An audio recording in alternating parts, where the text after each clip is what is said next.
3 point. Question number 2 and part number 1. बस हो गया बेटा. Question number 2 and part number 1. पहले क्वेश्चन 2 का इंट्रोडक्शन थोड़ा पढ़ते हैं. Form the pair of linear equation in the following problems. आपको लीनियर इक्वेशन दिया गया है, नीचे प्रॉब्लम उसमें, ये वर्ड प्रॉब्लम है actually. And find their solution if they exist. अगर उनका सॉल्यूशन मिलता है तो, क्योंकि आपने देख लिया ना कभी कभी क्या होता है, सॉल्यूशन नहीं मिलता है. कभी या तो नो सॉल्यूशन होता है या तो कौन सा होता है, इनफाइनाइट होता है बाय एलिमिनेशन मेथड. लेकिन सॉल्यूशन किस मेथड से निकालना है? Only elimination method. पहला पार्ट, इसका पहला पार्ट. क्वेश्चन नंबर 2 इसके 5 पार्ट है. पहला part, if we add 1 to the numerator. अगर हम 1 न्यूमरेटर को ऐड करेंगे, ये वर्ड प्रॉब्लम है, बात सुनो, इसको पहले गौर से सुनो. If we add 1 to the numerator, अगर आप 1 न्यूमरेटर को ऐड करोगे and subtract 1 from the denominator, और 1 सब्ट्रैक्ट करोगे किसको? डिनोमिनेटर को. A fraction reduce to 1. ये जो फ्रैक्शन बनेगा ना, ये किसके बराबर आएगा? 1. पहले से मुझे पता फ्रैक्शन और रैशनल नंबर में कोई फर्क है?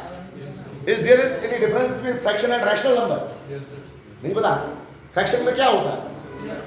फ्रैक्शन सिर्फ पॉजिटिव हो सकते हैं.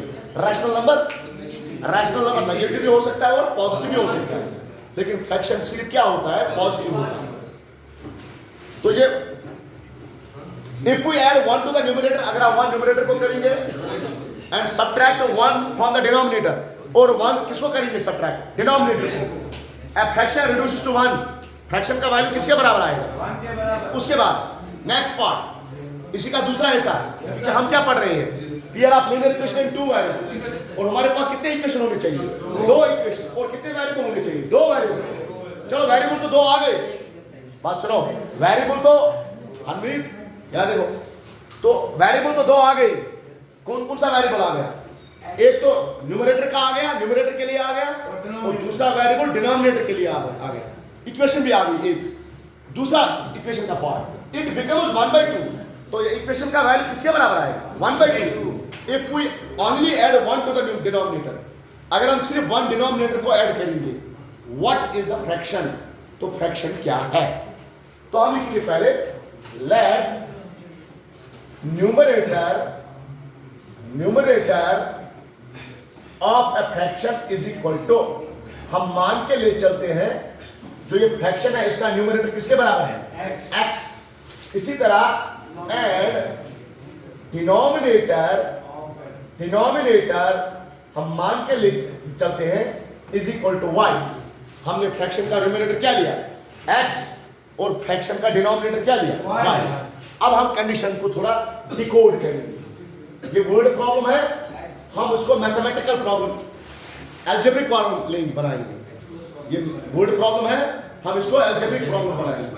पहला part, if we add 1 to the numerator, जरा करो, न्यूमरेटर को ऐड क्या करोगे? 1 करोगे. न्यूमरेटर हमारा क्या है? x. डिनोमिनेटर को क्या करोगे? -1. सब्ट्रैक्ट 1 करोगे तो फ्रैक्शन का वैल्यू 1 के बराबर आ जाएगा. ये हो गया एक कंडीशन. एंड दूसरा condition, our second condition is a fraction reduces to 1/2. Fraction का वैल्यू 1/2 आएगा. If we only 1 to the denominator, आप सिर्फ डिनोमिनेटर को ऐड करो. किससे ऐड करोगे? डिनोमिनेटर से 1 को, तो फ्रैक्शन का वैल्यू आएगा 1/2.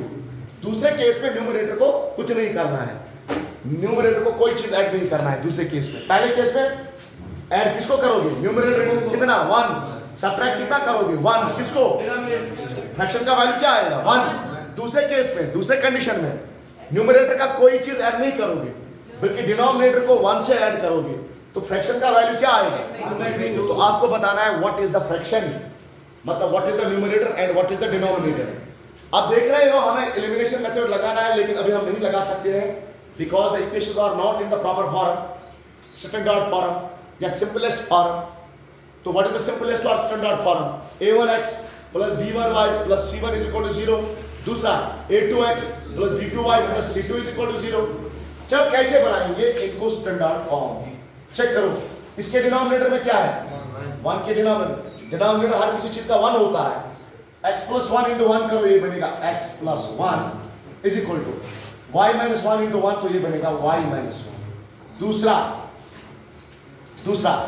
x इंटू 2 बनेगा 2x इज इक्वल टू बनेगा y plus 1 into 1, that is y plus 1।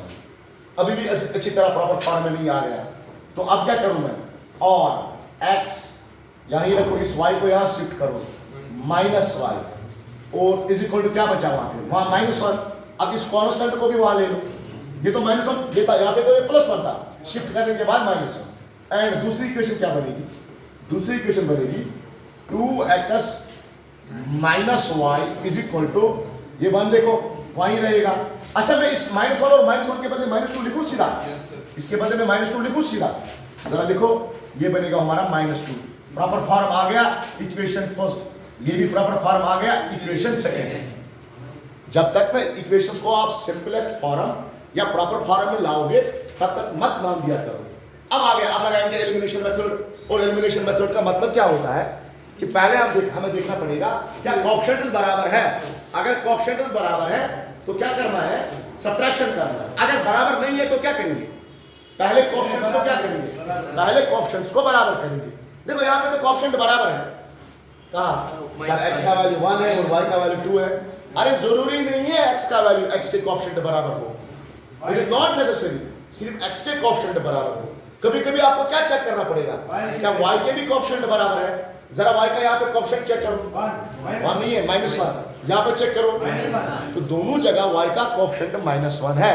जब दोनों जगह y का कोएफिशिएंट -1 है तब जाके आप क्या कर सकते हो, एलिमिनेशन लगा सकते हो। लगा चार्ज एलिमिनेशन का, ये पॉजिटिव है क्या लगेगा, और ये नेगेटिव है क्या लगेगा, ये पॉजिटिव है क्या लगेगा, अब देखो x माइनस 2x तो it becomes minus x। Check करो, x minus 2x it becomes minus x। ये माइनस y और प्लस y, ये देखो माइनस y और ये क्या है, plus y is equal to -1 -2 it becomes -3, -2 and -1 it becomes -3। ये और ये कट हो जाएगा, x का वैल्यू 3 आ गया। चलो आपको न्यूमरेटर तो मिल गया, व्हाट इज द न्यूमरेटर, 3। अब इसी को कहां पे यूज करोगे, यूज इन इक्वेशन फर्स्ट या सेकंड। तो क्या मिलेगा, x का वैल्यू क्या देना है फर्स्ट में 3 minus y is equal to -2। तो ये बनेगा हमारा -y इज इक्वल टू -2। इस 3 को वहां शिफ्ट करो, -3, ये बनेगा -y इज इक्वल टू -3 -2 या -2 -3 इट बिकम्स माइनस, ये और ये कट हो जाएगा। तो what will be the value, the value of y will be the 5। बोलो आप फ्रैक्शन क्या है, therefore fraction is equal to, therefore fraction is equal to, what is the fraction, it's x by y। तो ये numerator क्या है 3 divided denominator क्या है 5। so what is our fraction, so our fraction is 3 by 5, our fraction is 3 by 5। अच्छा जो question में दिया था ना, स्टॉप करो राइटिंग पहले, जो क्वेश्चन में दिया था ना क्या, उसको हम चेक करेंगे। एक बार चेक करो इसको जरा, पहली बार क्या करना है, न्यूमरेटर को ऐड क्या करना है, तो 3 को 1 से ऐड करो, डिनोमिनेटर को क्या करना है -1, 3 प्लस 1 ऊपर क्या बनेगा 4, 5 माइनस 1 नीचे क्या बनेगा 4, 4 by 4 किसके बराबर, उसने में तो बोला था ना कि अगर आप न्यूमरेटर को ऐड 1 करोगे और डिनोमिनेटर को ऐड सब्ट्रैक्ट 1 करोगे तो फ्रैक्शन का वैल्यू 1 के बराबर आ जाएगा। दूसरी बार उसने क्या कहा था, अगर आप न्यूमरेटर को कुछ नहीं करोगे, अगर आप न्यूमरेटर को कुछ नहीं करोगे, सिर्फ डिनोमिनेटर में आप चेंज लाओगे, डिनोमिनेटर में आप क्या करोगे ऐड 1, तो ये बनेगा 3/6। क्या बनेगा 3/6। जरा चेक करो, 3 1 जार 3 2 जार, तो फ्रैक्शन का वैल्यू क्या आ गया, तो सही बात तो है 1/2 आ गया। समझ में आया, राइट डाउन।